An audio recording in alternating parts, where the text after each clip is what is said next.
Hi guys, may hapon. So guys, nagluto na ako ng ulam namin, panghapunan. Ito yung isda na prito ko guys. Ginisa ko sa nilaga kong munggo. Yan. Para merong partner yung pritong isda, merong sabaw. Lagyan ko ng gulay, konting gulay. Ito yung gulay. Yan, kulitis.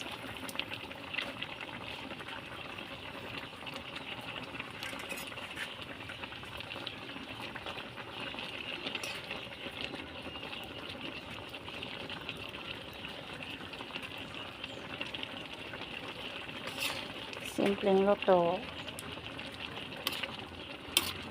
Masustansyang ulam.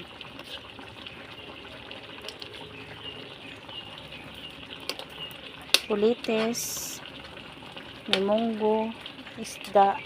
Yan guys. Yan, salamat.